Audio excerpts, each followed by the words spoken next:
Hello दोस्तों, नमस्कार, good evening. स्वागत है देहरादून स्टडी पॉइंट में आप सभी का और मैं हूं मोहित सिंह रावत। तो यहाँ पर दोस्तों जो हमारी क्लास है कठोर सर की बुक को कंप्लीट कराने की, आज इसकी दूसरी क्लास है। पिछली क्लास में हमने पार्ट 1 डिस्कस किया था, आज पार्ट 2 डिस्कस करेंगे।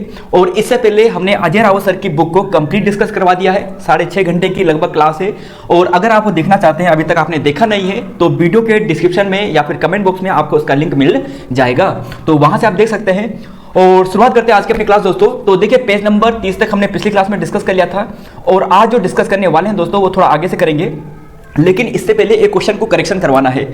तो देखिए दोस्तों, जब हम क्या करते हैं, अलग अलग राइटर को पढ़ते हैं तो कई बार तिथियों में असमानता मिलती है, अलग अलग राइटर अलग अलग तिथि लिख लेते हैं। तो यहीं पर दोस्तों क्वेश्चन नंबर 4 पे हुआ है।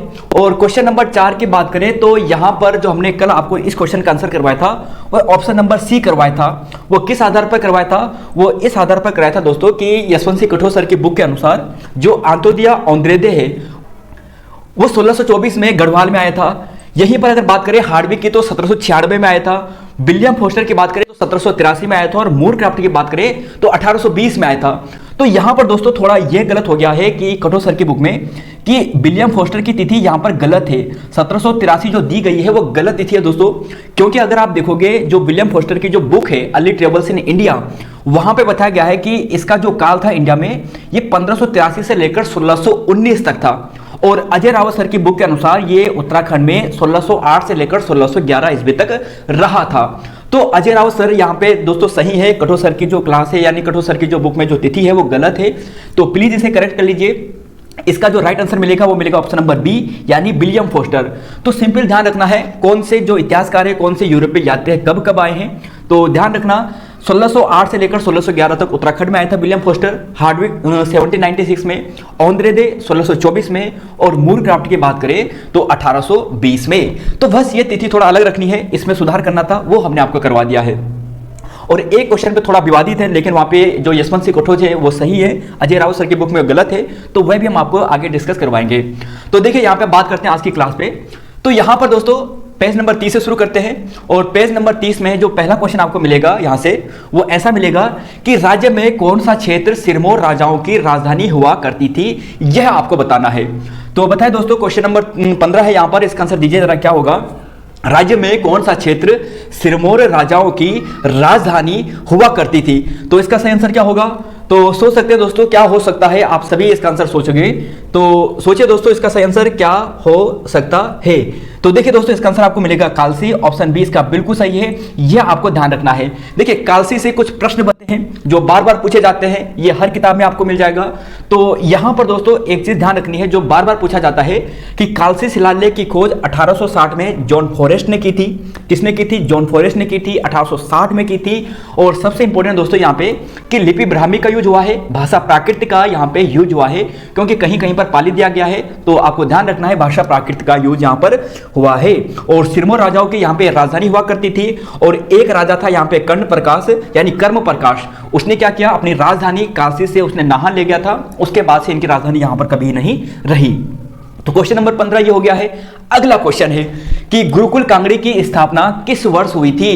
तो बताइए इसका सही आंसर क्या हो सकता है कि गुरुकुल कांगड़ी जो विश्वविद्यालय है उसकी स्थापना किस वर्ष हुई थी? तो बताइए। थोड़ा बहुत हरिद्वार के बारे में कल हमने डिस्कस कर लिया था, थोड़ा यहाँ पे देख लेते हैं। हरिद्वार सा एक कॉलेज है, काफी अच्छा है। तो गुरुकुल कांगड़ी की स्थापना किस वर्ष हुई थी, यह आपको बताना है। तो बताइए दोस्तों इसका सही आंसर क्या हो सकता है, सोचिए आप जरा। 4 मार्च 1901, 4 मार्च 1902, 2 मार्च 1902 और 2 मार्च 1901। तो क्या होगा इसका सही आंसर? तो बताइए दोस्तों इसका सही आंसर क्या होगा? तो इसका सही आंसर तो देखिए 4 मार्च तो बिल्कुल सही है और 1902 इसका बिल्कुल सही है। इंपॉर्टेंट प्रश्न है दोस्तों ये कि गुरुकुल कांगड़ी की स्थापना कब हुई थी? 4 मार्च 1902 को इसकी स्थापना हुई थी। देखिए अगर आप यहां पे देखोगे इस स्कूल के बारे में, जो गुरुकुल कांगड़ी जो विश्वविद्यालय है, तो 1902 में इसकी स्थापना हुई थी। और सबसे इंपॉर्टेंट दोस्तों यहां पर यह है कि 1962 में इसे विश्वविद्यालय का दर्जा यानी डीम्ड विश्वविद्यालय का दर्जा दिया गया था। डीम्ड विश्वविद्यालय का दर्जा कब दिया गया था? 1962 में दिया गया था। 4 मार्च 1902 को स्थापना हुई, 1962 में डीम्ड विश्वविद्यालय का दर्जा। अगर आप बलोदी सर की बुक में जाओगे वहां पे तिथि 1977 दी गई है, जो गलत प्रतीत होती है क्योंकि 1962 हर जगह आपको मिलेगा। और एक इंपॉर्टेंट बात दोस्तों, इंपॉर्टेंट बात यहाँ पे है कि इसकी स्थापना जो की थी वो स्वामी श्रद्धानंद जी ने की थी। किसने की थी? स्वामी श्रद्धानंद जी द्वारा इस स्कूल यानी जो ये कांगड़ी विश्वविद्यालय है इसकी स्थापना की गई थी।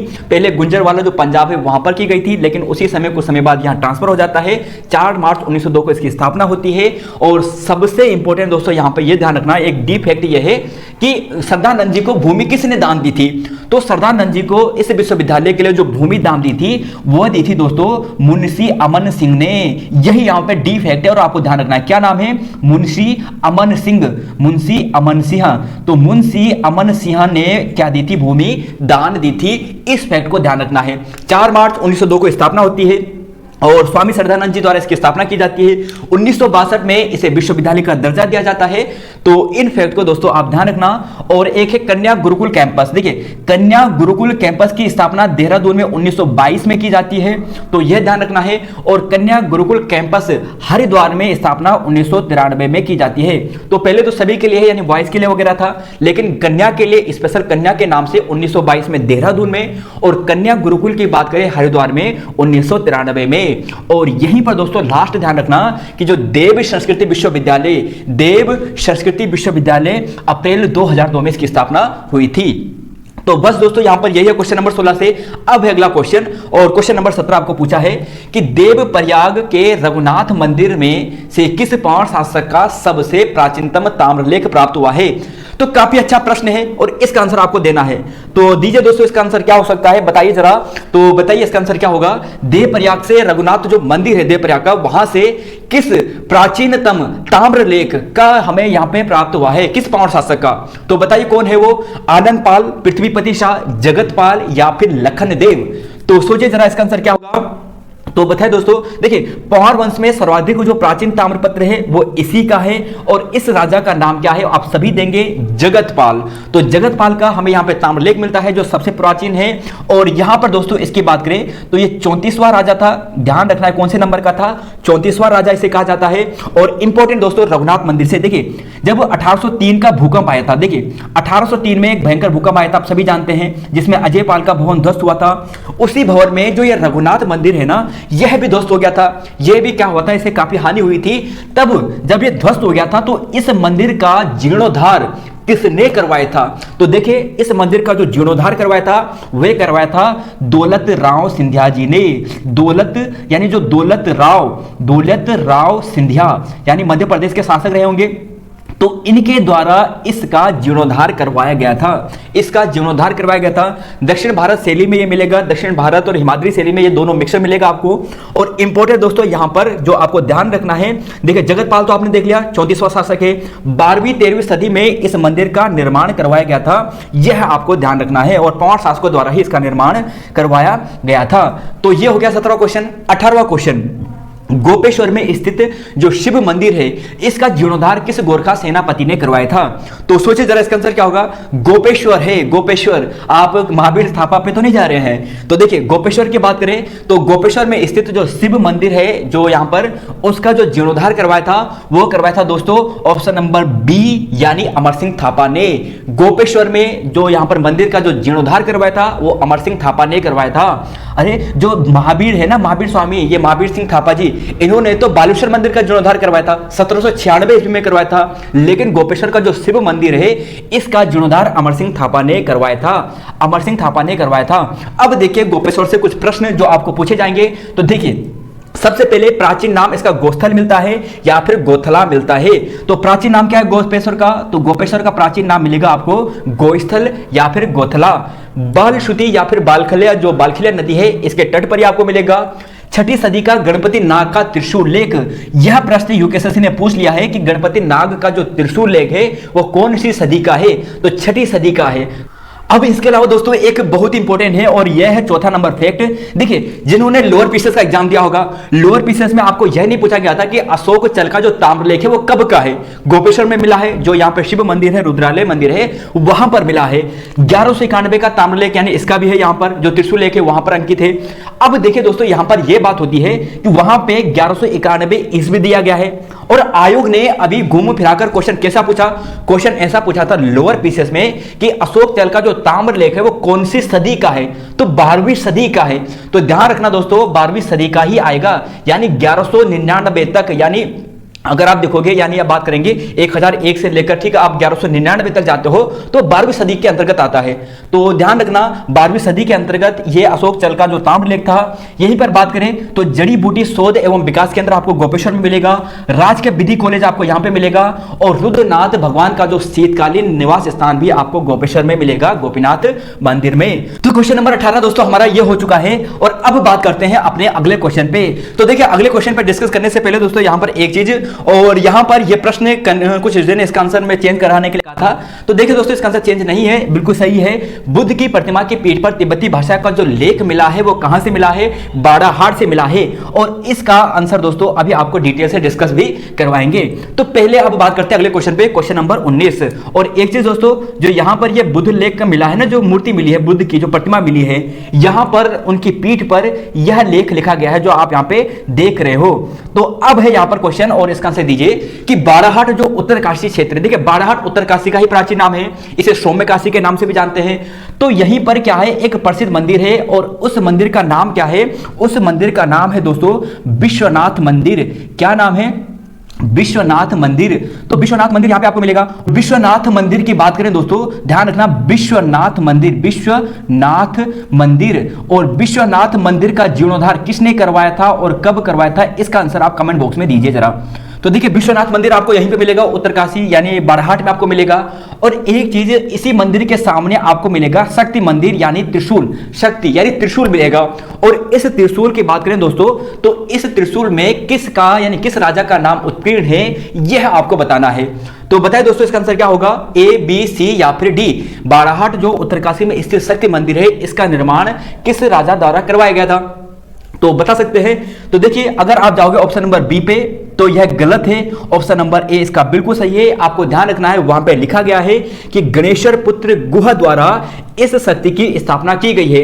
कहीं पर गणेश्वर नाम भी मिल रहा है अगर आप बीएस नेगी सर की बुक पढ़ोगे, लेकिन यशवंत सिंह कठोर सर की बुक में लिखा गया है कि गणेश्वर पुत्र गुहा द्वारा इस बाड़ाहाट में जो यह शक्ति है यानी जो त्रिशूल है इसकी स्थापना की गई है। और यहीं पर दोस्तों इसकी लिपि की बात करते हैं, तो लिपि क्या है जरा बता सकते हैं कि इसकी लिपि क्या है, यहां पर जो त्रिशूल लेके इसकी लिपि क्या है। तो देखिए लिपि की बात करते हैं, तो देखिए दोस्तों लिपि आपको मिलेगी ब्राह्मी लिपि। क्या मिलेगी, ब्राह्मी लिपि, ब्राह्मी, और इसके अलावा आपको यहाँ पे शंख लिपि भी मिलेगी, शंख लिपि। तो दोनों लिपि आपको यहाँ पे मिलेगी, ब्राह्मी लिपि भी शंख लिपि भी। तो दोनों लिपियां त्रिशूल लेख में आपको मिलेगी।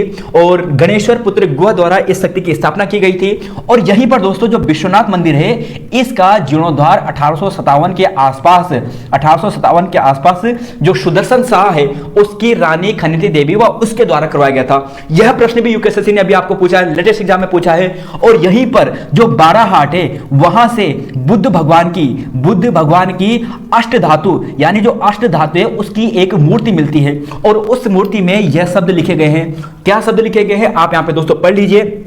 और यह जो शब्द लिखे गए हैं इसके नाम यानी इसकी जो पहचान की है यानी इन शब्दों का जो नाम यानी बताया है वो लिखा है देव भट्टारक नागराज का मुनि। इसका मतलब यह है देव भट्टारक नागराज का मुनि, और इसकी व्याख्या करते हैं जो राहुल शंकरत्यायन जी है। तो खैर दोस्तों यहां पर यह बातें थी, केवल आपको यह ध्यान रखना है कि यह मूर्ति कहां मिली है, बाड़ाहाट के आसपास मिली है। और बाड़ाहाट की बात करें दोस्तों यहीं पर देखिए, यहीं पर जो उज्जैली नामक स्थान पर, उज्जैली नामक स्थान पर दुर्गा मंदिर मिलता है, दुर्गा मंदिर। और इस दुर्गा मंदिर का जो निर्माण करवाया दोस्तों वह किसने करवाया है, वह करवाया है दोस्तों भवानी शाह ने।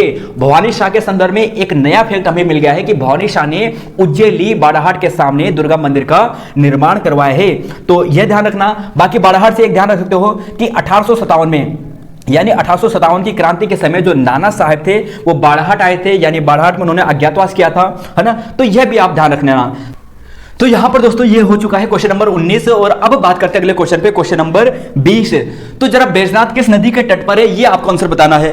तो देखिए ये प्रश्न भी अभी पूछा है, जो अभी लेटेस्ट सचिवालय का पेपर हुआ है, दूसरा वाला सचिवालय जो ये यूपीएससी के अंतर्गत नहीं आता है, वहां पर पूछा है। तो देखिए दोस्तों बैजनाथ की किस नदी के तट पर यह स्थित है, यानी जो अभी हुआ था सचिवालय वाला दूसरा पेपर हुआ था, वो यूपीएससी ने नहीं करवाया था, सचिवालय द्वारा ही करवाया गया था, वहां पे प्रश्न पूछा था बैजनाथ किस नदी के तट पर है। तो बताइए जरा किस नदी के तट पर है, सरयू, गोमती, कोशी या फिर आपको मिलेगा पन्नार।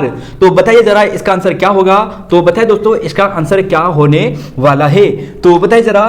तो जी हां दोस्तों, वैजनाथ की बात करें या फिर वैद्यनाथ की बात करें, इसका दोनों नाम आते हैं। यह आपको मिलेगा गोमती नदी के तट पर, जो काफी इंपॉर्टेंट है दोस्तों। और बैजनाथ से दोस्तों कुछ और इंपॉर्टेंट फैक्ट आप यहां पे ध्यान रखना। देखिए क्या फैक्ट ध्यान रखना, बैजनाथ के निकट ही, देखिए बैजनाथ के निकट, ये तो आपको गोमती नदी में मिल गया है, बैजनाथ के निकट ही दोस्तों आपको क्या मिलेगा, जो कार्तिकेय वो राजा है, उनकी यहां पर राजधानी रहा करती थी। देखिए रणचूलाकोट आपको यहां पे मिलेगा, बैजनाथ के निकट ही रणचूलाकोट नामक स्थान आपको यहां पर मिलेगा।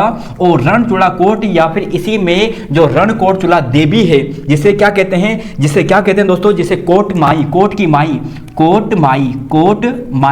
तो कोट की माई देवी भी इन्हें कहते हैं, और या फिर इन्हें नंदा देवी भी कहते हैं। इनका स्थान या इनका मंदिर भी यहीं पर है, बैजनाथ के निकट, गोमती नदी के तट पर है, यह चीज आपको ध्यान रखना है। और इसके अलावा दोस्तों बैजनाथ झील का निर्माण भी कराया गया था 2016 में, यह फैक्ट भी आपको ध्यान रखना है। एक कृत्रिम झील है जो बैजनाथ में यानी गोमती नदी पर बनाई गई है। तो यहां से दोस्तों इस फैक्ट को ध्यान रखना। बाकी खास प्रश्न दोस्तों आपको यहां से और मिलते नहीं है, केवल गोमती नदी के तट पर है, यहीं पे आसपास रणचूलाकोट नामक स्थान है, कोटमाई नामक स्थान है, यानी रणचूलाकोट का मंदिर यानी कोटमाई का मंदिर है ना, जिसे नंदा देवी के नाम से भी जानते हैं। और बस बैजनाथ की क्या थी, यहाँ पे कत्यूरों की राजधानी थी बैजनाथ। अब बात करते हैं यहाँ पर अगले क्वेश्चन पे, क्वेश्चन नंबर 21 है, द्वारहाट कत्यूरों के द्वारा निर्मित कुल कितने मंदिरों का समूह है। अब है यहाँ पर अच्छा प्रश्न और इसका आंसर दीजिए कि जो द्वाराहाट है, जो अल्मोड़ा का जो द्वाराहाट है, कत्यूरों द्वारा निर्मित कुल कितने मंदिरों का समूह है, इसका आंसर दीजिए जरा। क्या होगा क्वेश्चन नंबर 21 का। तो बताए दोस्तों क्वेश्चन नंबर 21 का क्या होगा कि द्वाराहाट मंदिर जो कत्यूरों के कुल कितने मंदिर स्थित है। तो कत्यूरों द्वारा निर्मित यहाँ पर कुल कितने मंदिर है, 25, 30, 21 या फिर 108। तो बताइए जरा कितने हैं। तो बताइए दोस्तों, तो देखिए इसका आंसर आपको मिलेगा ऑप्शन नंबर बी यानी 30, यह बिल्कुल सही है। अब जरा द्वाराहाट से बात करते हैं। देखिए द्वाराहाट से क्या ध्यान रखना है, देखिए कत्यूरों में पाली पछाऊ शाखा की राजधानी थी। देखिए द्वाराहाट से क्या इंपॉर्टेंट ध्यान रखना, पहला फैक्ट यहां पे यह ध्यान रखना है कि कत्यूरी में जो पाली पछाऊ की जो शाखा थी उसकी यहां पर ये राजधानी थी। दूसरा फैक्ट दोस्तों यहां पर यह है कि कत्यूरियों द्वारा जो निर्मित यहां पर कुल 30 देवालय है यानी 30 मंदिर है, जिसमें से ध्वज मंदिर जो गुजर देव मंदिर है ये काफी प्रसिद्ध है, क्योंकि इसकी जो वास्तुकला है ये अत्यंत ही सुंदर है। इसके अलावा रतन देव के यहाँ पे 7 मंदिर है, बद्रीनाथ मंदिर भी यहाँ पर काफी प्रसिद्ध है। द्वाराहाट की बात करते हैं। देखिए द्वाराहाट का प्राचीन नाम लखनपुर, द्वाराहाट का प्राचीन नाम लखनपुर, और जिसे मंदिरों का नगरी भी कहते हैं। द्वाराहाट को क्या कहते हैं उपनाम में, मंदिरों का नगरी कहते हैं। लखनपुर इसका प्राचीन नाम है। और देखिए दोस्तों यह जो मंदिर है यह बलुआ पत्थर से निर्मित हुए हैं, सभी बलुआ पत्थर से निर्मित हुए हैं। शिखर शैली में मुख्यतः ये सभी मंदिर बनाए गए हैं। और एक इंपॉर्टेंट दोस्तों यहाँ पे कि द्वारहाट के निकट है श्यालदेव पोखर नामक स्थान है, और यहीं पर माता शीतला देवी का प्रसिद्ध मंदिर है, जिसके निकट श्यालदेव बिखोती का प्रसिद्ध मेला भी लगता है। तो क्वेश्चन नंबर 21 से इन फैक्ट को ध्यान रखिए। सबसे इंपॉर्टेंट 30 मंदिर यहाँ पे मिलेंगे। द्वाराहाट का प्राचीन नाम लखनदेव था यानी लखनपुर था, मंदिरों की नगरी से कहते हैं। और यहाँ पर जो 30 प्रमुख मंदिर है उसमें से जो गुजर देव मंदिर है वो काफी प्रसिद्ध है, इसकी वास्तुकला सबसे सुंदर है। अब बाकी दोस्तों यहाँ पे श्यालदेव पोखर इसी के निकट स्थित है, यानी स्थान यहीं पर है, इसी के सामने है। शीतला देवी का मंदिर यहाँ पर है और श्यालदेव बिखोती का मेला भी यहीं पर लगता है। अगला क्वेश्चन 22वां क्वेश्चन कि बालेश्वर मंदिर चंपावत का जीर्णोद्धार महावीर सिंह थापा द्वारा करवाया गया था। तो अभी थोड़ा डिस्कस किया था शुरुआत में, अमर सिंह थापा के बारे में जब डिस्कस किया था, तो बताइए जरा बालेश्वर मंदिर चंपावत का जो जीर्णोद्धार है वो महावीर सिंह थापा द्वारा करवाया गया था। तो कब करवाया गया था इसका आंसर दीजिए जरा।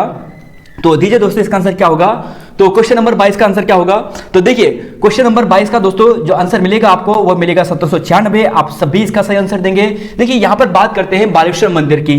तो चंपावत में जो आपको बालेश्वर मंदिर मिलेगा, तो यहां से ध्यान रखना दोस्तों, बद्रीदत्त पांडे जी के अनुसार वो बताते हैं कि उद्यान चंद के सहयोग से कुंज शर्मा द्वारा इस मंदिर का निर्माण करवाया गया था।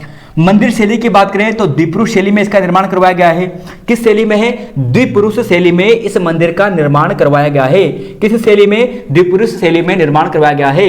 और इंपॉर्टेंट दोस्तों यहां पर ध्यान रखना कि जो महावीर सिंह थापा है उसके द्वारा यहां पे 1796 में इस मंदिर का जीर्णोद्धार करवाया गया था।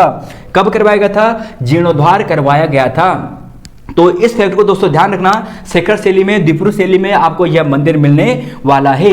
अब यहां पर अगले क्वेश्चन की बात करते हैं। क्वेश्चन नंबर यहां पे 23 है कि खगमरे किले का निर्माण किस चंद शासक द्वारा करवाया गया था। और 24वां क्वेश्चन है कि अल्मोड़ा में जो अपनी राजधानी है पूर्ण रूप से परिवर्तित करने का कार्य किसने किया था। तो दोनों का आंसर दीजिए, 23वां 24 क्वेश्चन का आंसर। तो क्या होगा आंसर, जरा सोचिए, 23 और 24वां खगमरे किले का निर्माण। तो बताइए दोस्तों। देखिए दोस्तों, शुरुआत के जो पेजेस है ना वहां पे थोड़ा मिक्स रूप में दिया गया है। जो असल जो यशवंत सिंह कठोर सर की जो क्लास जो इंपॉर्टेंट है वो होती है जो गढ़वाल जो राजवंश शुरू हो जाता है पंवार वंश, वहां से होता है, क्योंकि पंवार वंश को जो कठोर सर है उन्होंने डिटेल से डिस्कस करवाया है। तो खैर बताइए जरा इसका आंसर क्वेश्चन नंबर 23 का, खगमरे किले का निर्माण किस चंद शासक द्वारा करवाया गया था और अल्मोड़ा में अपनी राजधानी पूर्ण रूप से परिवर्तित करने का कार्य किसने किया था। तो देखिए 23 का आंसर आप दे रहे होंगे भीष्मचंद, बिल्कुल सही है। और 24 का आंसर आप दे रहे होंगे बालो कल्याण चंद। अब यहां पर देखिए दोस्तों, अब एक चीज फैक्ट ध्यान रखना काफी इंपॉर्टेंट जो यहां पर जो है यानी कठोर सर की बुक से वो कुछ ऐसे हैं। देखिए अल्मोड़ा की बात करें, अल्मोड़ा में कहते हैं कि अल्मोड़ा नगर की स्थापना किसने की थी। देखिए खगमरे किले का निर्माण किसने करवाया? भीष्मचंद ने करवाया था। अब इस किले का निर्माण संभवतः जो 1545 से यानी 1545 से पूर्व ही इसका निर्माण करवाया था, या यहां पर ऐसा भी लिखा गया है। देखिए कनिंघम लिखते हैं, कनिंघम क्या लिखते हैं? कनिंघम लिखते हैं कि अल्मोड़ा की स्थापना किसने की थी? भीष्मचंद ने की थी। अल्मोड़ा में खगमरे किले का निर्माण किसने करवाया था? भीष्मचंद ने करवाया था। और संभवतः 1545 से पहले करवाया था। क्यों करवाया था? क्योंकि बहुत सी किताबों में जो बालो कल्याण चंद है वो बताया गया है, लेकिन कल्याण चंद का हमें 1545 का एक लेख मिलता है जिसमें यह पता चलता है कि इस समय ये राजा बन गया था। इसका मतलब भीष्मचंद उस समय तक मृत्यु को प्राप्त हो गया था। तो 1545 से पहले ही संभवतः भीष्मचंद ने खगमरे किले का निर्माण करवाया था, अल्मोड़ा शहर की स्थापना की थी। और बाकी जो राजधानी परिवर्तित की थी वो बालो कल्याण चंद ने की थी 1545 में या फिर 1560 के आसपास की थी। क्योंकि तिथि थोड़ा विवादित थे, केवल ये ध्यान रखना, तिथि आपको नहीं पूछेंगे क्योंकि तिथि विवादित थे। अब देखिए दोस्तों यहां पर एक चीज देखिए, अल्मोड़ा से यहां पर एक प्रश्न बनता है जो कठोर सर की बुक से, वह लिखते हैं कि अल्मोड़ा का प्रथम इंटर कॉलेज, प्रथम इंटर कॉलेज, तो प्रथम इंटर कॉलेज तो बता सकते हैं दोस्तों प्रथम इंटर कॉलेज अल्मोड़ा में कौन सा था। तो प्रथम इंटर कॉलेज, देखिए प्रथम इंटर कॉलेज कठोर सर तो ऐसे लिखते हैं कि कुमाऊं का प्रथम इंटर कॉलेज अल्मोड़ा में था जिसका नाम था रेमजे कॉलेज। क्या नाम था? Ramsay college, Ramsay inter college इसका पूरा नाम था, जिसको बनाया गया था कब? 1871 में। तो एक फैक्ट दोस्तों ये काफी इंपॉर्टेंट है, इसे आपको ध्यान रखना है। तो ध्यान रखना दोस्तों यह है। और एक चीज दोस्तों फिर विवादित प्रश्न, क्योंकि अलग अलग इतिहासकार को पढ़ेंगे तो अलग अलग डाटा देंगे। अब यहां पे कठोर सर लिखते हैं कि जो मल्ला महल है, क्या है? मल्ला महल, मल्ला जो महल है जो अल्मोड़ा में आपको मिलेगा मल्ला महल, इसका निर्माण किसने करवाया है? इसका निर्माण करवाया है बाज बहादुर चंद ने, बाज बहादुर चंद ने। लेकिन अजय रावत सर की बुक देखोगे तो वहां पे लिखते हैं कि रुद्रचंद ने इस महल का निर्माण करवाया था, रुद्रचंद ने इस महल का निर्माण करवाया था। तो देखिए दोस्तों यशवंत सिंह कठोर की सर की बुक में यह प्रश्न थोड़ा विवादित है, आप रुद्रचंद को फर्स्ट प्रायोरिटी रखना। अगर रुद्रचंद ऑप्शन में ना आए तब बाज बहादुर चंद इसका आंसर होगा। तो रुद्रचंद वैसे ज्यादा सही आंसर है इसका, मल्ला महल का निर्माण का। तो इस फैक्ट को ध्यान रखना। तो देखिए दोस्तों होते हैं, क्योंकि जब हम अलग अलग इतिहासकार को पढ़ते हैं तो उनकी तिथि भी अलग अलग होती है और डी प्रश्न वैसे यहां से पूछे जाते हैं। तो जो भी प्रश्न आपको पूछे जाएंगे वो आपको डिस्कस करवाएंगे। दून विश्वविद्यालय की आधारशिला रखी गई थी, इसका आंसर बताइए जरा कि दून विश्वविद्यालय की आधारशिला रखी गई थी 2001, 2004, 2009 या फिर 2006। इसका आंसर क्या होगा बताइए दोस्तों, बताइए। तो देखिए दोस्तों आधारशिला की बात करें तो आधारशिला कब रखी गई थी दून विश्वविद्यालय की? तो ये 2004 में रखी गई थी। 2004 में इसकी यानी शिला रखी गई थी। 2005 में दून विश्वविद्यालय को बनाया जाता है और 2009 से इसका कार्यक्रम जो यानी जो पाठ्यक्रम होता है वो शुरू हो जाता है। अब देखिए दोस्तों, यहाँ पर एक फैक्ट जो इंपॉर्टेंट है वो यहाँ पर यह है कि जो रेपर महोदय है, यानी जो अंग्रेज है, यानी रेपर महोदय, तो रेपर महोदय ने देहरादून की यात्रा कब की थी? वो की थी 1808 में। 1808 में जो रेपर महोदय है उसने देहरादून की यात्रा की थी, यह आपको ध्यान रखना है। बाकी दोस्तों 1900 में आप सभी जानते हैं 1901 में क्या हुआ था, यहाँ पर हरिद्वार से रेल लाइन आ गई थी, यानी वर्ष 1900 में यहाँ पर रेल लाइन आ गई थी। तो यहां तक दोस्तों ये हो गया है। और जरा अब दून विश्वविद्यालय, तो ये आपने देख लिया है। दून स्कूल की बात करते हैं। देखिए दून स्कूल यानी सितंबर 1935 की स्थापना हुई थी। राज्य का एशिया का सबसे पहला पंजीकृत स्कूल है। और बात करें दोस्तों SR दास यानी सतीश रंजन दास द्वारा इसकी स्थापना की गई थी। और ए फूट इसके पहले प्रधानाध्यापक थे। बाकी दोस्तों कुछ और यहाँ पे यूनिवर्सिटी है देहरादून में, देख लीजिए महादेवी कन्या पाठशाला, यह भी यहाँ पे जिक्र किया गया है कठोर सर की बुक में। तो 15 सितंबर 1902 की इसकी स्थापना होती है। महादेवी भटनागर जी द्वारा इसकी स्थापना होती है। और बात करें दोस्तों माधो सिंह भंडारी विश्वविद्यालय भी आपको यहाँ पे मिलेगा, सेंट जोसेफ स्कूल भी आपको मिलेगा। और बाकी यहाँ पे कुछ और भी फैक्ट हैं दोस्तों, इन्हें आप ध्यान रख लेना। जैसे लाल बहादुर शास्त्री काफी इंपॉर्टेंट है, 1 सितंबर 1959। अब जरा बात करते हैं अगले क्वेश्चन पे। यह क्वेश्चन नंबर 26, मूरक्राफ्ट टिहरी यानी दरबार में पहुंचा था। क्वेश्चन नंबर 26 और इसका आंसर दीजिए। मूरक्राफ्ट टिहरी दरबार में कब पहुंचा था? तो दीजिए दोस्तों इसका आंसर। हमने सबसे पहले भी शायद डिस्कस किया था, तो बताइए जरा कब पहुंचा था। इसका आंसर क्या होगा कि मूरक्राफ्ट टिहरी में कब पहुंचा था? तो दीजिए इसका आंसर क्या होगा। तो देखिए दोस्तों मूरक्राफ्ट जो टिहरी में पहुंचा था वो पहुंचा था 1820 में। कब पहुंचा था? 1820 में। अब जरा यहां पर देखिए जो काफी इंपॉर्टेंट प्रश्न आपके लिए बनेंगे। सबसे पहले देखिए यहां पर कुछ इंपॉर्टेंट बातें कठोर सर की बुक में, वैसे और भी बुक में मिल जाएगा लेकिन कठोर सर की बुक में भी है कि सुदर्शन शाह द्वारा 28 दिसंबर 1815 को टिहरी को राजधानी बनाई गई। और यह प्रश्न भी दोस्तों यूकेएसएससी ने आपको ग्राम विकास अधिकारी में 5 दिसंबर की सेकेंड सेट में पूछा था। तो यह हो गया है। फिर देखिए कि ब्रिटिश सरकार द्वारा टिहरी गढ़वाल पर सुदर्शन शाह को उसके वंशजों का जो अधिकार आधिकारिक रूप से जो स्वीकार किया गया वो 4 मार्च 1820 को किया गया। कब किया गया? 4 मार्च 1820 को। मूरक्राफ्ट ने कब यात्रा की? 1820 में। मूरक्राफ्ट भी कब आया था? 1820 में आया था। स्वामी दयानंद कब यहां पे टिहरी में आए थे? देखिए कुछ प्रमुख यात्री है जो टिहरी में आए थे। कब कब आए थे वो यहाँ पे देखिए। स्वामी दयानंद की बात करते हैं तो स्वामी दयानंद आए थे 1855 में। 1855 में। स्वामी विज्ञानानंद की बात करें तो 1857 में आए थे। स्वामी विवेकानंद जी की बात करें तो ये आए थे 1890 में। तो देखिए दोस्तों स्वामी विवेकानंद काफी प्रसिद्ध है। सबसे पहले जुलाई 1890 में स्वामी विवेकानंद काठगोदाम नैनीताल पहुंचे थे। उसी समय वो अल्मोड़ा होते हुए फिर बाद में देहरादून होते हुए फिर यहां पर आए थे। तो 1890 में स्वामी विवेकानंद टिहरी गढ़वाल आए थे।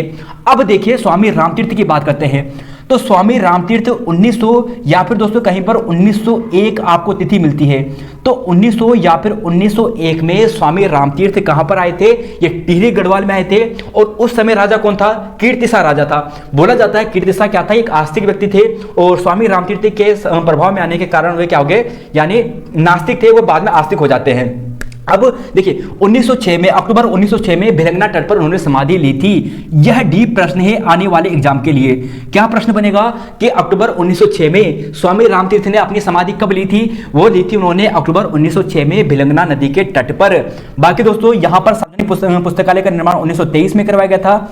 शारदा भवन पुस्तकालय का निर्माण 1916 में करवाया गया था। तो क्वेश्चन 26 हो चुका है। अगला क्वेश्चन, क्वेश्चन नंबर 27, लखुडियार की खोज किस वर्ष हुई थी? अब यहां पर हम पहुंच गए हैं प्रागैतिहासिक काल में, है ना। अब बताइए जरा कि लखुडियार की खोज किस वर्ष हुई थी? अभी तो उन्होंने बेसिक परिचय दिया था कठोर सर ने। अब जरा यहाँ पे जो प्रागैतिहासिक काल है उसके बारे में जिक्र करते हैं और तब यहाँ पे धीरे धीरे कुलिन वंश की ओर चलते हैं। तो बताइए जरा क्वेश्चन नंबर 27, लखुडियार की खोज किस वर्ष की गई थी? 1965, 1966, 1968, 1962। तो बताइए दोस्तों अगर मैं यहाँ पे ऑप्शन नंबर 1962 की जगह 1963 लिख देता तब आप क्या देते आंसर? तो देखिए इसका आंसर आपको मिलेगा 1968। या बिल्कुल सही है दोस्तों। तो यह आपको ध्यान रखना है। देखिए खोज की बात करें एमपी जोशी जी ने की थी, 1968 में की थी। सुयाल नदी के तट पर यह आपको मिलने वाला है। किस नदी के तट पर है? सुयाल नदी के तट पर। नागफनी आकार की यहाँ पे आपको गुफा मिलती है। काला, सफेद, गेरू, गुलाबी आदि रंगों का प्रयोग हुआ है। और मुख्य विषय तो थीम क्या थी? देखिए थीम थी दोस्तों सामूहिक नृत्य। थीम क्या थी? सामूहिक नृत्य। लखुडियार की खोज यानी जो यहाँ पे हुई थी इसका जो मुख्य विषय था ये सामूहिक नृत्य था। तो लखुडियार से इन फैक्टरों को ध्यान रखना। 28वां क्वेश्चन है, फरकानोली और पेरसाल चित्रों की खोज का श्रेय किसे जाता है? तो बताइए जरा, यह भी काफी इंपोर्टेंट प्रश्न है। तो देखिए दोस्तों, काफी इंपोर्टेंट प्रश्न बार बार पूछे जाते हैं, फरकानोली और पेरसाल। तो बताइए जरा, फरकानोली पेरसाल चित्रों की खोज का श्रेय किसे जाता है? तो किसे जाता है? तो जी हाँ दोस्तों, यह जाता है यशोधर मठपाल जी को। बिल्कुल सही है। तो यहां पर देखिए दोस्तों, फरकानोली की बात करें, देखिए 1995 लिख दिया है, ये 1995 ना होकर 1985 है, 1985 है। तो 1985 में फरकानोली की खोज की गई थी। और पेरसाल की बात करें तो 1989 को, यानी 1989 में, किसके द्वारा? यशोधर मठपाल जी के द्वारा। तो फरकानोली पेरसाल चित्रों की खोज का श्रेय यशोधर मठपाल जी को। कब कब? 1985 और 1989। अब है 29वां क्वेश्चन, पिथौरागढ़ के बनकोट से 8 ताम्र मानव कृतियां की प्राप्ति किस वर्ष हुई थी? तो यह बताइए दोस्तों, इसका आंसर क्या होगा? पिथौरागढ़ के बनकोट से 8 जो ताम्र मानव कृतियां प्राप्त हुई थी, यह किस वर्ष हुई थी? तो बताइए जरा, इसका आंसर क्या होगा? तो देखिए दोस्तों, इसका आंसर आपको मिलेगा, बताइए जरा। तो जी हाँ दोस्तों, इसका आंसर आपको मिलेगा ऑप्शन बी, यानी 1989। आपको ध्यान रखना है। और यहां पर आप देखिए दोस्तों, सबसे पहले 1986 की बात करते हैं। तो 1986 में अल्मोड़ा से एक ताम्र मानव कृति प्राप्त होती है। 1989 में 8 ताम्र मानव कृतियां बनकोट से प्राप्त होती है, यानी पिथौरागढ़ से प्राप्त होती है। नैनीताल की बात करें तो नैनीताल से 5 ताम्र मानव कृतियां प्राप्त होती है। और यहीं पर बात करें दोस्तों, 1951 में बहादुराबाद से भी ताम्र मानव कृतियां प्राप्त होती है, जब यहां पर उत्खनन किया जाता है। और यज्ञदत्त शर्मा द्वारा, देखिए 1951 में जब यहां पर नहर निर्माण का कार्य होता है बहादुराबाद में, तब यहां पे ताम्र मानव कृतियां मिलती है। और उसके बाद 1952-53 में जो यज्ञदत्त शर्मा जी है, वो यहां पर क्या करते हैं? उत्खनन का कार्य करते हैं। तो यहां पर 29वां क्वेश्चन ही हो गया है। 30वां क्वेश्चन, राज्य में महापाषाण संस्कृति की खोज किस वर्ष हुई थी? इसका आंसर दीजिए। राज्य में महापाषाण संस्कृति की खोज, सॉरी यहां पे लिखना था दोस्तों सर्वप्रथम। क्या लिखना है? सर्वप्रथम। तो बताइए जरा, सर्वप्रथम कब हुई थी? तो खोज सर्वप्रथम, तो बताइए दोस्तों, सर्वप्रथम खोज कब हुई थी? तो बताइए जरा। तो राज्य में महापाषाण संस्कृति की खोज सर्वप्रथम किस वर्ष हुई थी? 1855, 1856, 1862 या फिर 1955? तो बताइए जरा, इसका आंसर क्या होगा? और सोचिए दोस्तों, सही आंसर क्या होने वाला है? तो जी हाँ दोस्तों, यह आपको क्या मिलेगा? तो देखिए, यह मिलेगा ऑप्शन बी, यानी 1856 इसका बिल्कुल सही है। और एक चीज दोस्तों यहां पे ध्यान रखना, देखिए 1856 यानी ये बिल्कुल सही है। अब एक चीज दोस्तों यहाँ पे ध्यान रखना, वो यहाँ पर ये है कि महापाषाण संस्कृति खोज 1856 में की थी। किसने की थी? जरा बताइए, कमेंट बॉक्स में लिखिए कि महापाषाण संस्कृति खोज सर्वप्रथम 1856 में किसने की थी? तो लिखिए दोस्तों, किसने की थी? तो आप लिखिए हैनवुड, हैनवुड ने की थी। और हैनवुड की बात करें तो कहां पे की थी? तो देवीधुरा नामक स्थान पर की थी। देवीधुरा नामक स्थान पर की थी। तो देवीधुरा नामक स्थान पर हैनवुड ने सबसे पहले यहां पर की थी। इसलिए हैनवुड को उत्तराखंड का पुरातात्विक का यहां पर जनक भी कहा जाता है, क्योंकि सबसे पहली खोज इन्होंने की थी। तो यहां पर तो ये हो गया। अब देखिए यहां पर दोस्तों कि 1877 में, यानी 1856 में ये कर दिया है, 1877 में, 1877 में, 1877 में एक नाम आता है, जिसका नाम क्या है? जिसका नाम है दोस्तों रिवेट कॉर्नॉक। रिवेट कॉर्नॉक, क्या नाम है? रिवेट कॉर्नॉक, कॉर्नॉक। तो रिवेट कॉर्नॉक भी द्वारा यहां पर क्या कहते हैं, जो हमारा द्वारहाट है, यानी द्वारहाट का जो चंद्रेश्वर मंदिर है, द्वारहाट का चंद्रेश्वर मंदिर, चंद्रेश्वर, तो द्वारहाट का चंद्रेश्वर मंदिर में जो 12 समांतर कप मार्क्स, जो यहां पर कप मार्क्स की जो खोज की थी, वो रिवेट कॉर्नॉक ने की थी, 1817 में की थी। तो बस दोस्तों यहां से केवल इतना ध्यान रखना है, किसने की थी? द्वारहाट में जो चंद्रेश्वर मंदिर से 12 समांतर जो कप मार्क्स है, यानी जो ओखली प्रकार की है, 12 इस प्रकार की, यानी चंद्रेश्वर मंदिर से समांतर लाइन में, वो किसने खोज की थी? रॉबर्ट, यानी जो रिवेट कॉर्नॉक है, उसके द्वारा की गई थी। कब की गई थी? 1877 में की गई थी। यह आपको ध्यान रखना है। अगला क्वेश्चन है यहाँ पे कि मलारी ग्राम से किस वर्ष गढ़वाल विश्वविद्यालय को स्वर्ण मुखौटा प्राप्त हुआ था?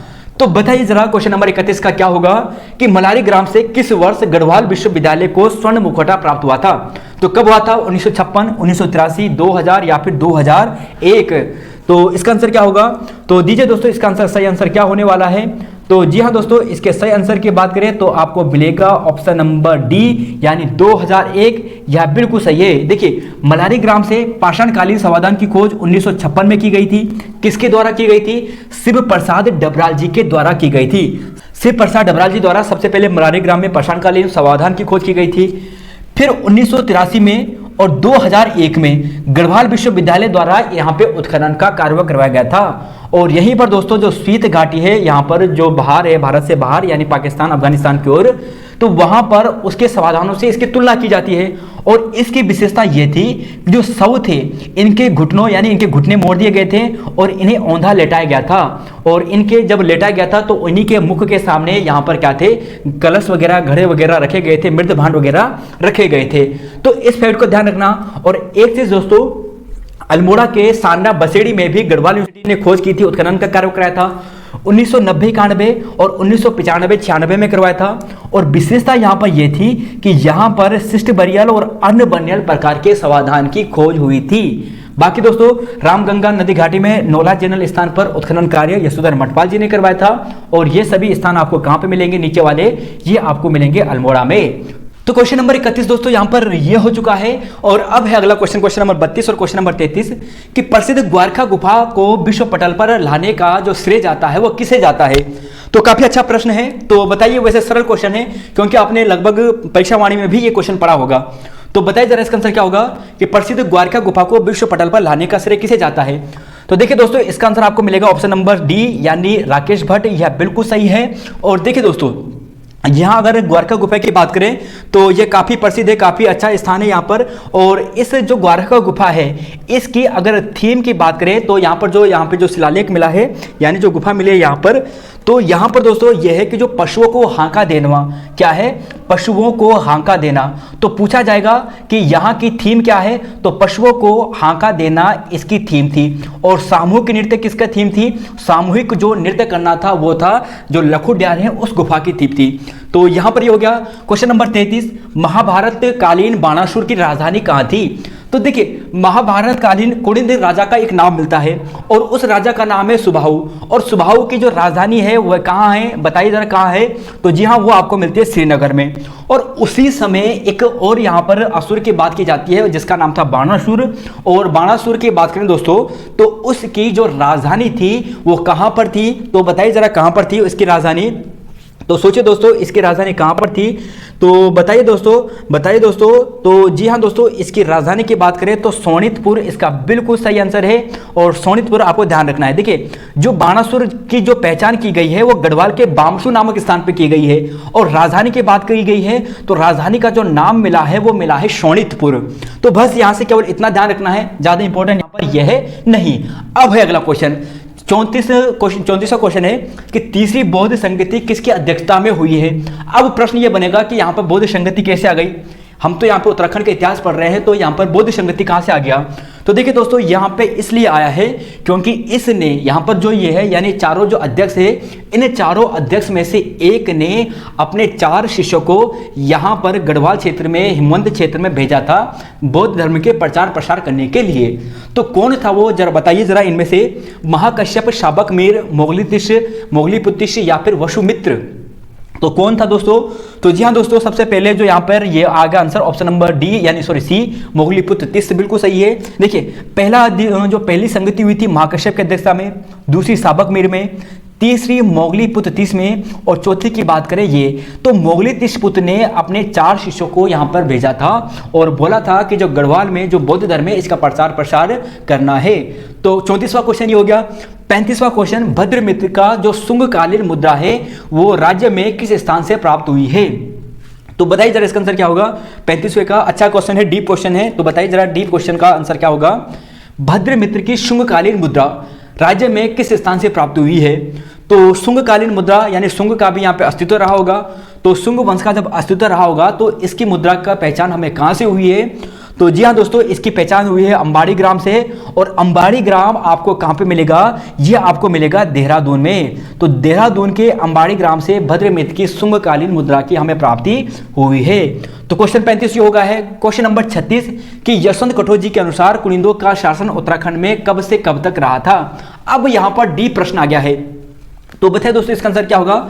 तो देखिए कुनिंदों का शासन यशवंत सिंह कठोर सर के अनुसार यानी उनकी मुद्रा के लेख के आधार पर जो उन्हें मुद्रा प्राप्त हुई है उनके अनुसार उनका कार्यकाल कब से कब तक था।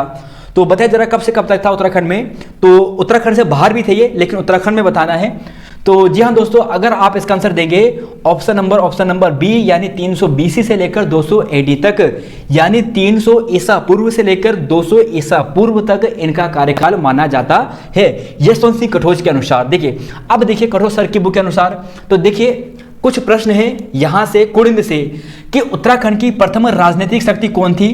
कुड़िंद थी। उत्तराखंड की प्रथम राजनीतिक शक्ति कुड़िंद थी। फिर देखिए दोस्तों कि हिमालय राज्यों में जो कुड़िंद का जो हमें यहाँ पे प्रमाण मिलता है वो कहाँ कहाँ से मिलता है?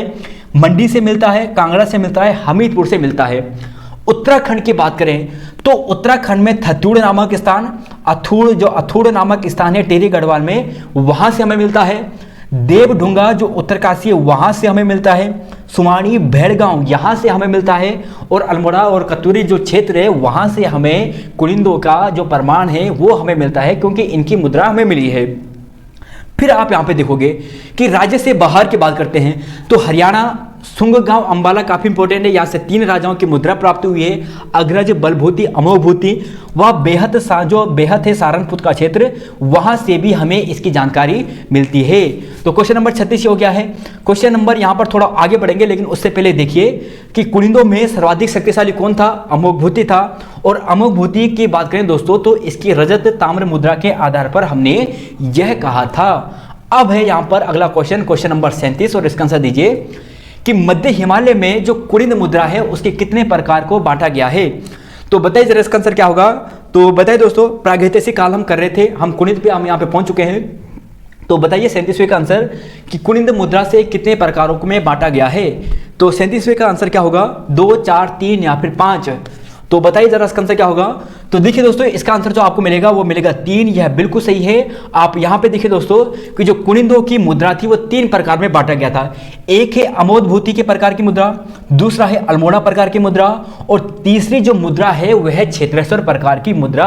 अमोघभूति, अल्मोड़ा और क्षेत्रेश्वर। फिर यहां पे देखोगे अमोघभूति मुद्रा की तो रजत ताम्र दोनों प्रकार की मुद्रा प्राप्त हुई है। ब्राह्मी खरोष्टी लिपि का प्रयोग यहां पर हुआ है। और अमोघभूति की मुद्रा की बात करें दोस्तों तो यहां पर स्वास्तिक चिन्ह, मृग का चिन्ह, द्विहस्ती देवी जिसे लक्ष्मी देवी के नाम से भी जानते हैं कई, और यहां पर इनका चित्र प्राप्त हुआ है। और इसमें जो राजा कुड़िंद है यानी जो अमोघभूति है, इसके लिए कहा गया है कि राज्ञ कुड़िंदस्य अमोघभूत्य महज तस्, तो यह इसके लिए लिखा गया है। दूसरी बात करते हैं यहाँ पे अल्मोड़ा की, तो अल्मोड़ा जनपद से हमें कुल 8 राजाओं का नाम हमें मिलता है, यानी 8 कुड़िंद राजाओं के नाम। कौन कौन से 8 राजा हैं? तो देखिए पहला नाम है शिवदत्त। क्या नाम है? शिवदत्त। दूसरा नाम है शिवपालित। क्या नाम है? शिवपालित। तीसरा है हरिदत्त, और चौथा का नाम है मगभताशा। और इन चारों की जो मुद्राएं हैं ये कहां पर है? ब्रिटिश गढ़वाल में रखी गई है। इसके अलावा कतूर घाटी से 54 मुद्राएं और मिलती है। और 54 मुद्राओं की बात करें दोस्तों, इनमें से एक शिवदत्त की है, एक आशे की है, और बाकी दोस्तों जो शेष है वो गोमित्र की है। तो गोमित्र की सबसे ज्यादा मुद्राएं हमें प्राप्त हुई है। बाकी दोस्तों देखिए 4 राजा आपने देख लिए थे। 5वें 6वें राजा की बात करें तो एक आश्विक हो गया, इसके अलावा गोमित्र हो गया, इसके अलावा दोस्तों यहाँ पे विजयभूति हो गया, और एक हो गया शिवरक्षित। तो यहाँ पर टोटल कितने राजा हो गए? 8 राजा हो गए। इसके अलावा क्षेत्रेश्वर प्रकार की मुद्रा भी है, और जो जिससे प्रतीत होता है कि इनके जो आराध्य देव थे वो क्षेत्रेश्वर थे, यानी भगवान शिव इनके आराध्य थे। देखिए दोस्तों इतने ही इंपॉर्टेंट फैक्ट है कुड़िंद वंश से, जहां से प्रश्न आपके लिए बन सकते हैं। बाकी दोस्तों यहां पर एक डिटेल ध्यान रख सकते हो, जो विजयभूति नामक जो राजा है इसकी जो मुद्रा मिलती है गढ़वाल क्षेत्र से मिलती है। बाकी सभी की मुद्राएं कुमाऊं से मिल रही है मुख्यतः, लेकिन जो यहाँ पर विजयभूति है इसकी मुद्रा हमें गढ़वाल क्षेत्र से मिल रही है। तो बस यहाँ से इतना ही है। बाकी दोस्तों एक प्रश्न यहाँ पर यह है कि कुड़िंदों में महाभारत को द्विजश्रेष्ठ नाम से कहा गया है, और यह फैक्ट यहाँ से लास्ट है, और यह प्रश्न यूपीएससी ने आपको पूछा था। तो क्वेश्चन 37 हो गया। 38वां क्वेश्चन है, राज्य में कुषाण काल की मुद्रा, जो कुषाण राजा है इनकी मुद्रा हमें प्राप्त नहीं हुई है। तो किस कुषाण राजा की मुद्रा हमें प्राप्त नहीं हुई है यह आपको बताना है। तो बताइए दोस्तों किस कुषाण मुद्रा की हमें प्राप्त नहीं हुई है, बताइए जरा। तो जी हाँ दोस्तों, यह मिलेगा आपको विम कटफिशस की। तो विम कटफिशस की मुद्रा हमें उत्तराखंड में यहाँ पे हमें प्राप्त नहीं हुई है। बाकी कनिष्क की, हुइस की, वसुदेव की, इन सभी की मुद्रा हमें प्राप्त हुई है। तो जरा यहाँ पे देखिए कनिष्क की बात करते हैं तो 78 ईस्वी में इसने शक संवत चलवाया था। शिव नंदी का चित्रण हमें इसकी मुद्राओं में मिलता है। देखिए नानक स्वर्ण मुद्रा, यानी इनके कोई जो ये ईरानी जो गुरु हैं, यानी ईरानी जो भगवान है, उनकी हमें यहाँ पे मुद्रा प्राप्त होती है। स्वर्ण मुद्रा है जो कनिष्क हमें प्राप्त हुई है, कहाँ से हुई है, काशीपुर से हुई है। तो यहाँ पर दोस्तों काफी इंपॉर्टेंट फैक्ट है कि कनिष्क की मुद्रा कहाँ से प्राप्त हुई है, काशीपुर से प्राप्त हुई है। बाकी यहाँ पे दोस्तों देखोगे हुइस की मुद्रा, हुइस की सबसे ज्यादा मुद्राएं हमें प्राप्त हुई है और इसकी 44 जो स्वर्ण मुद्रा हैं वो हमें मुन्नी की रेती नामक स्थान से मिली है, जो 1972 में मिली थी। कब मिली थी? 1972 में। तो हुइस की मुद्रा की खोज मुन्नी की रेती में 1972 में की गई है। यहाँ पे इसका जो चित्रण है यानी इस राजा का एक चित्र बनाया गया है, ग्रीक लिपि में इसका निर्माण किया गया है। और बाकी दोस्तों यहाँ के जो देवता हैं यानी ईरानी देवता, नानक हो गया, आरोदोक्ष हो गया, मीरो हो गया, इनका यहाँ पर अंकन किया गया है। तो बाकी यहाँ पर यह है, शिव नंदी का भी यहाँ पर अंकन मिलता है। बाकी बात करें यहाँ पे कि वसुदेव की या वासुदेव की, इसकी मुद्रा भी हमें गोभीषण काशीपुर से मिलती है, मुनि की रेती से मिलती है और खटीमा के जो कंचनपुरी नामक स्थान है वहां से भी हमें इसकी मुद्रा मिलती है। तो क्वेश्चन नंबर 38 से दोस्तों ये इंपॉर्टेंट फैक्ट था। बाकी एक मुद्रा हमें वीरभद्र से मिलती है ताम्रपत्र की यानी ताम्र मुद्रा की, और एक स्वर्ण मुद्रा मिलती है हमें मोरध्वज से। तो बाकी यहाँ पर यही था कुषाणों से। बाकी दोस्तों एक यहाँ पर यह है कि कुषाण के बाद योद्धे राजवंश की मुद्रा हमें किससे प्राप्त होती है, किस जगह से?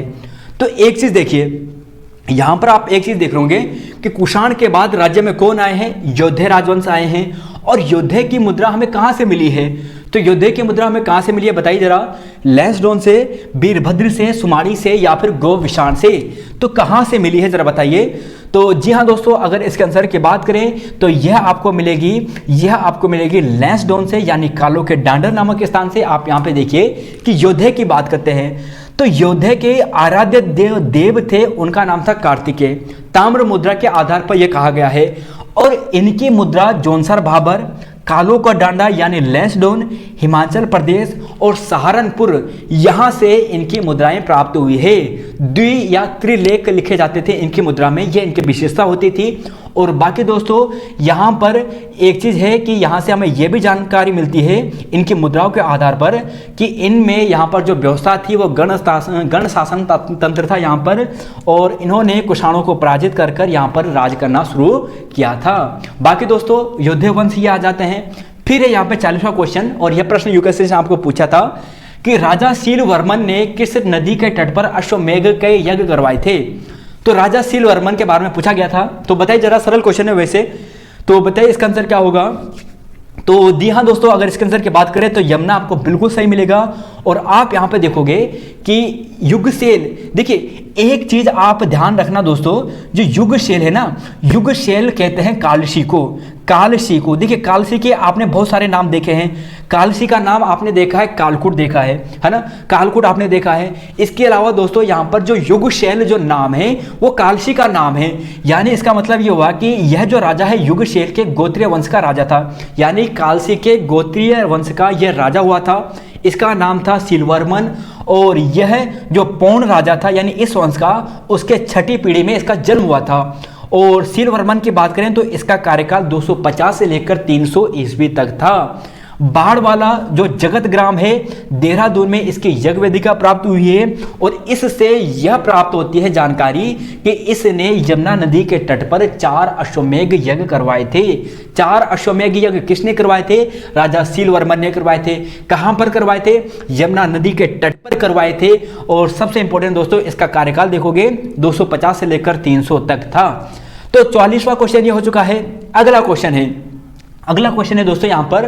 तो देखिए यहाँ पे क्वेश्चन से पहले एक चीज इंपॉर्टेंट फैक्ट देखिए कि जब यहाँ पर योद्धे वंश यानी यहाँ पे युगशैल वर्मन आया है ना, यानी युगशैल का जो गोत्रीय वंश है, जो शीलवर्मन वाला वंश आया, इस वर्मन वंश के बाद यानी इस वंश के बाद यहाँ पर जो अगला वंश आता है वो शिववाहनी का वंश आता है, यानी अंश लिख दिया यहाँ पे, वंश आता है। इसके बारे में ज्यादा जानकारी नहीं मिलती है, लेकिन केवल यहाँ से जो अंबाड़ी का शिलालेख है देहरादून में, वहां से हमें यह जानकारी मिलती है कि इसने भी यमुना के तट पर अश्वमेघ यज्ञ करवाया था। बाकी और कोई भी जानकारी नहीं है।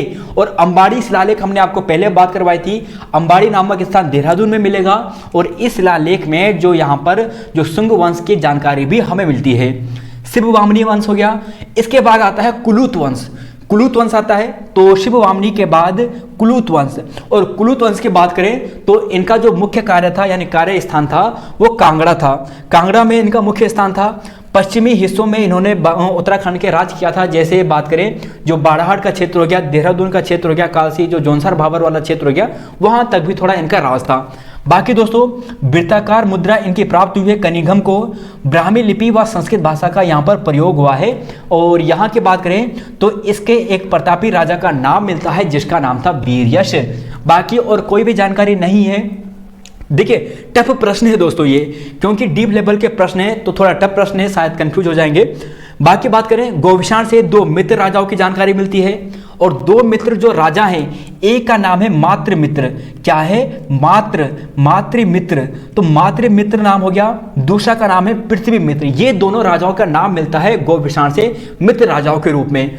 और इनकी हमें यहाँ से स्टिका मिलती है, यानी ईंट की हमें लेख मिलता है। और यह बाद में गुप्त साम्राज्य में क्या हो गए थे? शामिल हो गए थे। तो यहाँ तक तो दोस्तों ये हो गया है। और अब बात करते हैं अगले क्वेश्चन पे, 41वां क्वेश्चन, कि लाखा मंडल में जो यहाँ पे शिलालेख है इसमें कितने छंगलेश राजाओं के नाम मिलते हैं। तो यहाँ पर बताइए कि कितने राजाओं के नाम उद्धृत थे यहाँ पे शिलालेख में छंगलेश राजाओं के लाखा मंडल प्रशस्ति के अनुसार। तो बताए दोस्तों यहाँ पे कितने राजाओं के नाम हैं। तो देखिए जो लाखा मंडल के जो शिलालेख है यहाँ पे मिलते हैं 7 राजाओं के नाम। कितने के मिलते हैं? 7 राजाओं के नाम मिलते हैं। देखिए 5वीं सदी के आसपास इनका यामुन प्रदेश में इन्होंने राज किया था। नरपति जायदास इसका पहला शासक था। दूसरे का नाम हमें नहीं मिलता है। तीसरे का नाम गुहेश मिलता है। पांचवें की बात करें, चौथे की बात करें, चौथे का नाम भी नहीं। पांचवें का नाम मिलता है छंगलेश रुद्रदेश और 7वें का छांगलेश कुर्म। तो यह नाम हमें मिलते हैं। 42वां शासन क्वेश्चन है कि लाखा मंडल से प्राप्त ईश्वरा का जो लेख है यदुवंश यानी यादव वंश की राजधानी सिंहपुर की पहचान की गई थी। तो बताइए जरा पहचान कहां पे की गई थी। देखिए कालसी की बात करें तो कालसू की पहचान कालकुट हो गया। और इसके अलावा युगशेल हो गया। क्या हो गया? युगशेल। तो युगशेल कहे कालकुट कहे तो वो कालसी का नाम है।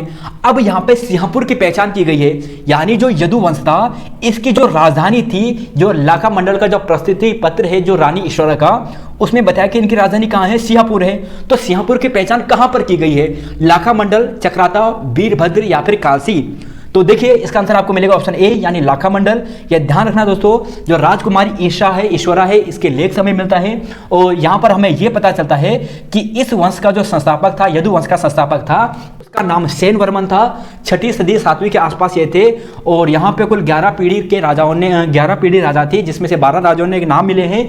और लाखा मंडल का नाम दोस्तों यहाँ पे मढ़ भी हमें मिलता है। तो देखिए लाखा मंडल का एक नाम मढ़ है। और लाखा मंडल यानी जो सिंहपुर है इसे भी लाखा मंडल के नाम से जाना जाता है। तो देखिए डीप प्रश्न दोस्तों यहाँ पर यह है कि सिंहपुर किसका प्राचीन नाम था? लाखा मंडल का था। मढ़ किसका प्राचीन नाम था? लाखा मंडल का था। और कालसी की बात करें तो युगशेल या फिर कालकुट। तो 42वां क्वेश्चन हो गया है। 43वां क्वेश्चन और 44वां क्वेश्चन की गोपेश्वर त्रिशूल लेख में कुल कितने नाग राजाओं का नाम अंकित है।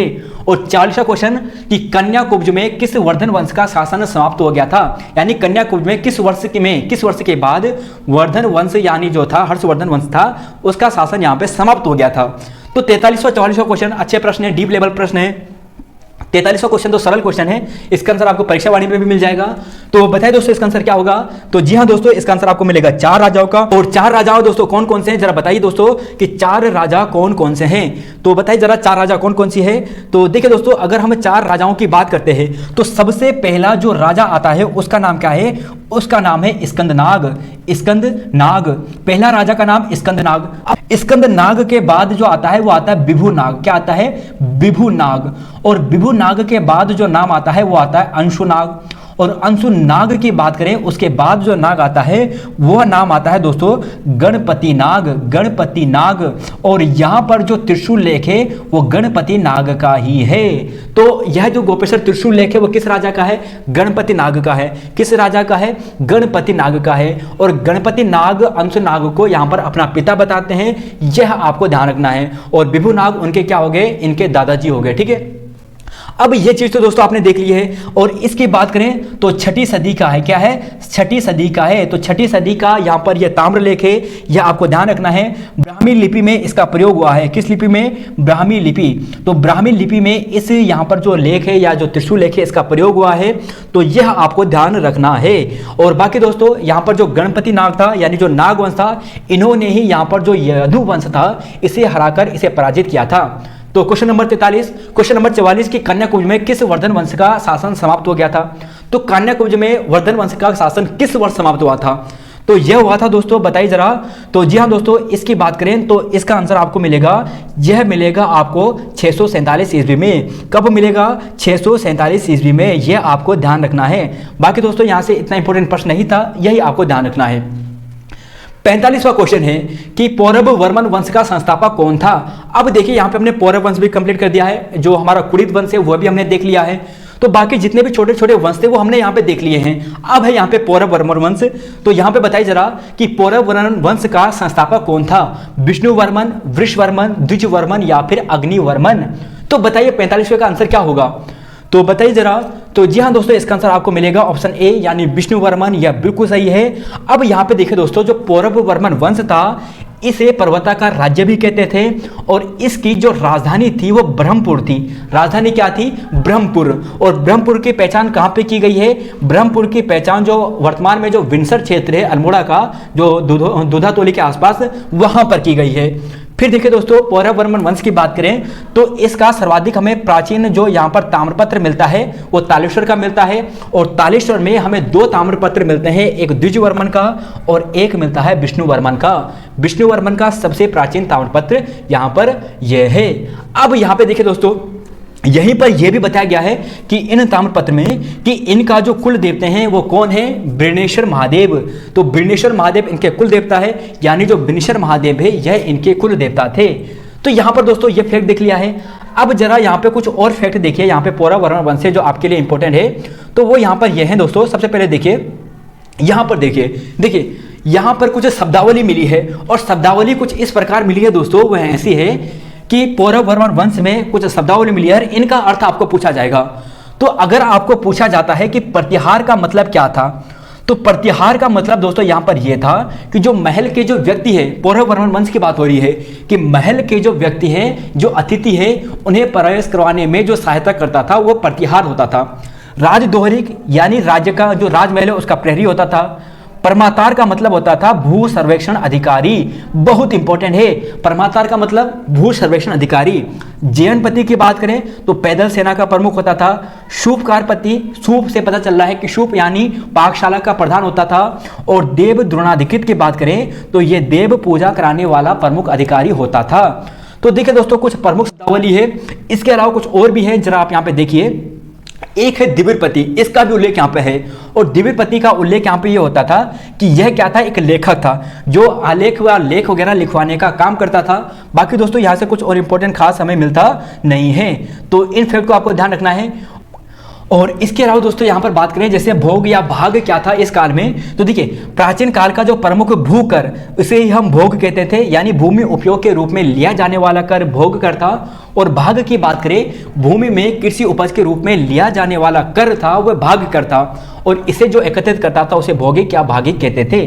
तो देखिए दोस्तों, पौरव वर्मन वंश भी हमारा यहाँ पर कंप्लीट हो गया है। और यही आज हमारा लास्ट क्वेश्चन था, पेज नंबर 110 तक हमने यहाँ पर कंप्लीट कर दिया है। अब देखिए दोस्तों, एक लास्ट प्रश्न आपको यहाँ पर डिस्कस कराना है, जो हमने शुरू में आपको कहा था थोड़ा विवादित है। तो यहाँ पर दोस्तों यह है कि चीनी यात्रिका फायान ने गोविशान की काशीपुर की यात्रा किस वर्ष की थी? तो देखिए सबसे पहले तो यह प्रश्न था, फायान की जगह में आप इसे वैनसांग कर दीजिए, वैनसांग। अब देखिए, जब अजय रावत सर की बुक पढ़ते हो आप दोस्तों, तो वहां पर जो तिथि लिखी गई है वह 624 लिखी गई है। क्या लिखी गई है? 624 ईस्वी। लेकिन इसका आंसर आपको मिलेगा ऑप्शन नंबर बी यानी 636 ईस्वी। अब क्यों है दोस्तों? देखिए, अजय रावत सर की बुक में 624 है, जो गलत प्रतीत होती है। यशवंत सर, जो कठोर सर की जो बुक है, वहां पर एक जगह में इन्होंने 634 लिखा है और एक जगह में इन्होंने 636 लिखा है। अब कौन सी तिथि यहाँ पे सर्वाधिक जो सही हो सकती है? तो देखिए दोस्तों, इतिहास थोड़ा विवादित होता है, लेकिन आपको प्रायोरिटी रखनी है 1636 में यानी 636 ईस्वी में कि गोविशान की यात्रा कब की थी? 636 में की थी, यह आपको ध्यान रखना है। और यहाँ पर दोस्तों इसका प्रमाण क्या है? तो इसका प्रमाण यहाँ पर यह है कि जो यहाँ पर कनिंघम है, इसने एक चित्र बनवाया था और उसमें लिखता है कि जो वैनसांग है, इसने जो यात्रा की थी वो 635 से लेकर 636 तक की थी, यानी 635 से लेकर 637 तक। तक यानी 635 से लेकर 637 तक इसने यात्रा की थी। तो इसका मतलब गोविशान की यात्रा भी इसने 636 में की थी। तो यही इसका ज़्यादा सटीक आंसर है और यही आपको भी मानना है। तो यहाँ पर दोस्तों आज के हमारे क्वेश्चन यहीं तक है। 110 पेज हमने कंप्लीट कर दिए हैं। हमने कहा था कि हम 130 पेज करवाएंगे, लेकिन दोस्तों काफ़ी मेहनत करने के बाद भी हम 110 पेज ही आज कंप्लीट कर पाए हैं। हम आपको 25 तारीख से पहले जो यहाँ पर यशवंत सिंह कठोर सर की बुक है वो आपको कंप्लीट करवा देंगे। 20 अगस्त और 25 अगस्त के बीच में आपको यह बुक कंप्लीट करवा देंगे। तो यहाँ पर दोस्तों इतना ही है। धन्यवाद। तो जय हिंद दोस्तों, जय उत्तराखंड, जय देवभूमि। तो मिलते हैं आपको नई वीडियो में। धन्यवाद।